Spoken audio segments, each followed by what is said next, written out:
Após a safra brasileira de 2016-2017 ser recorde e consequente, nós tivemos aí uma consequência de queda nos preços internos. E a área de milho de verão agora dessa temporada deve ser menor desde 1976.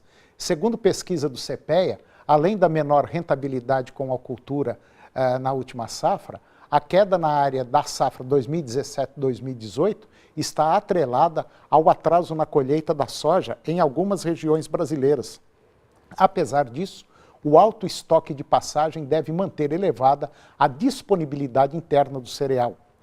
Em termos mundiais, a menor produtividade deve reduzir a oferta do cereal, enquanto as transações internacionais devem crescer, o que pode favorecer as exportações brasileiras. Mas, de acordo com dados do próprio CPEA, houve aumento nas relações de troca de milho por alguns insumos nas principais regiões, acompanhadas devido principalmente às valorizações de fertilizantes e sementes no ano passado. Atualmente, verifica-se atrasos nas compras de insumos para a segunda safra, indicando pouco interesse dos produtores. E agora eu vou conversar com Guido Juliano Martins Araújo. Guido é agrônomo, gestor de empresas e perito ambiental. E nós vamos falar de um tema importante. Vamos falar sobre softwares que minimizam custos em propriedades rurais. Guido, bom dia. Bom dia, Antônio. Tudo bom? Ótimo. Então tá bom. Ô Guido, virou moda agora, aplicativo, software, tem software para tudo, né, Guido? Tem. Precisa tomar cuidado para não entrar em umas enrascadas também, né? Mas existem softwares, Antônio, extremamente precisos, verdadeiros e sem nenhuma pegadinha. Sem nenhuma pegadinha. Uma empresa israelense lançou, eu tive a oportunidade de entrevistar a chamada General Manager dessa empresa aqui no Brasil. Eles lançaram um software que se coloca num avião, é um software, um equipamento que pesa menos de 8 quilos. Ele faz uma varredura até 10 mil hectares por dia, numa lavoura de soja, por exemplo, e que eles são capazes de detectar pragas, doenças, deficiências nutricionais ou deficiência hídrica. É uma tecnologia submilimétrica. O que quer dizer isso? Ela disse o seguinte, é 0,3 milímetro por pixel. Tudo bem, não dá para entender isso. Mas é como esse equipamento filmasse todas as folhas desta lavoura. Olha a sofisticação que é esta inteligência artificial.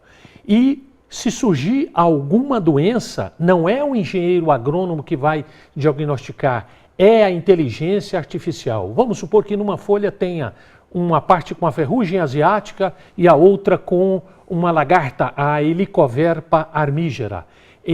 Esse equipamento vai separar uma folha e colocar do tamanho da tela de um computador para mostrar exatamente os detalhes da doença e da praga. É uma sofisticação imensa, Antônio, que isso para o meio ambiente é fantástico. Guido, e cada vez mais a situação vamos dizer assim, está sendo mostrado aquilo que a gente não consegue ver a olho nu, né?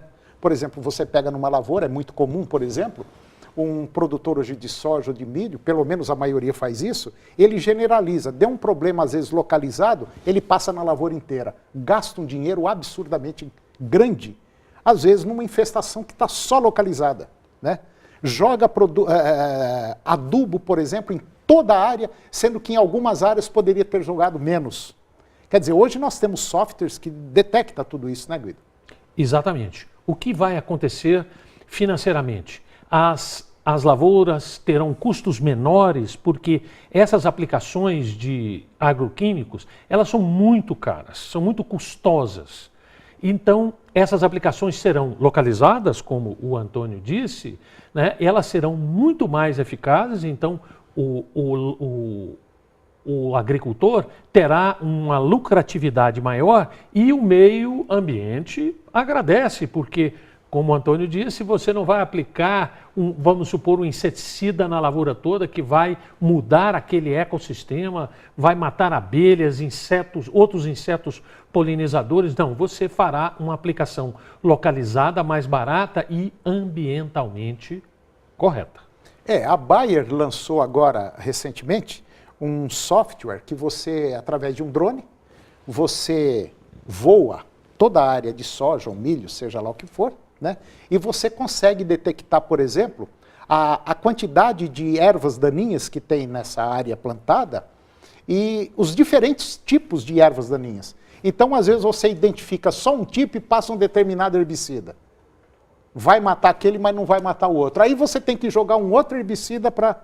E ela dá também a quantidade de produto que você tem que jogar na lavoura. Quer dizer, são programas computadorizados que favorecem muito, que favorecem a diminuir, como o Guido falou, o custo de produção, né, Guido? Exatamente.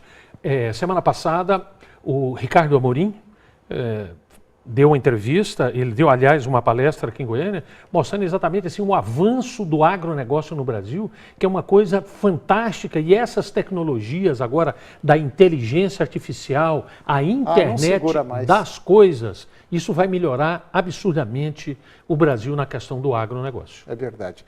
Guido, vamos para o intervalo comercial e depois nós vamos falar um pouquinho mais sobre esses softwares para ajudar na produção de alimentos. É um minuto só e eu volto já.